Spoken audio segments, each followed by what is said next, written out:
So they have bayonets, and they fit on the British Enfield rifle like that and lock in place. And so that's a crowd mover. Oh. Could you move for me? Yes. Yeah.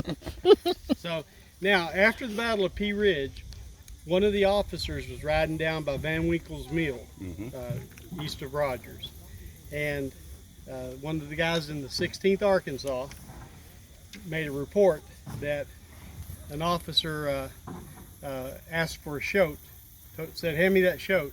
Y'all know what a shoat is? Baby pig. Yeah, baby pig. So one of the soldiers stabbed it with the bayonet and handed it up to him on his horse, and he took it. Oh gosh. Yeah, they were starving, Mm-hmm. and they had to walk all the way back to Van Buren. Oh gosh. Now this type of bayonet was banned in the Geneva Convention. Deadly weapon. It doesn't do a slice. It's triangular, so it's a puncture wound, and it doesn't heal. So very deadly. So they outlawed them. So they have bayonets in the World War II, World War I, but they're flat still. Yep. So this is a British Enfield rifle, reproduction, 1853. One of the most common rifles. They made them in 3 bands or 2 bands, which would be a little bit shorter. Now a lot of the guys here at Pea Ridge either didn't have weapons or they had guns from home. Some of them were outfitted, but not. So if you're going to load this, you reach back in your, that wouldn't be out. That's a key fob. That's in my way. Okay, so you have your cap box, cartridge box. So the cartridge box would look like this, and they were pretty regular. Now see that little flap right there on that? Yeah. Mm-hmm. Even guys' billfolds, that was your standard flap on wallets and stuff. Mm-hmm. Now they kept tools and stuff in there. And then you had your cartridge box, and it's got metal pins. When you pull them out, they'd be loaded up.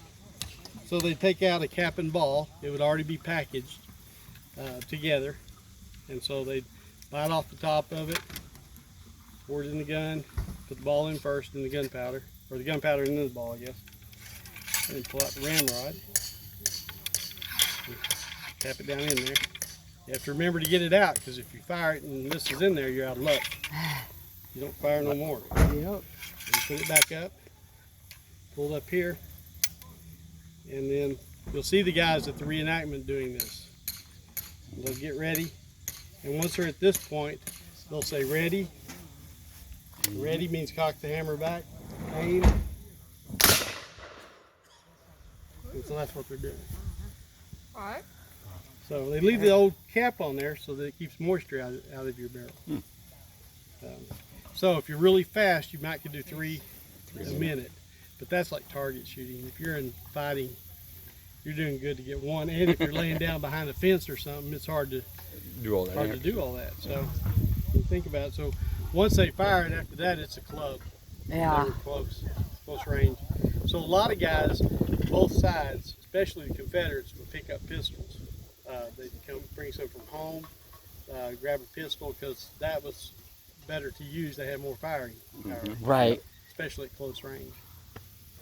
So now I'm with the Sons of Confederate Veterans, so I kind of tied in up here because my great-grandmother's grandfather was a state representative for Carroll County in 1850 to 52 over by Harrison. Harrison wasn't there, Bellefonte.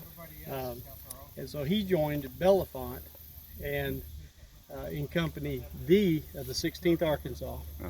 Actually, they were in the 4th Arkansas, I think it was the 3rd or 4th State Guard before that. So these guys joined up in Carroll County in the State Guard. They elected their own officers. So in this case, the 16th Arkansas had elected Samuel Peel as a major.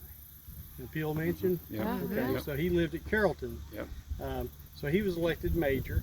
They fought along with the Missouri State Guard and Arkansas State Guard, fought the Union Army at Wilson Creek and killed the Union General Lyon was killed at that battle.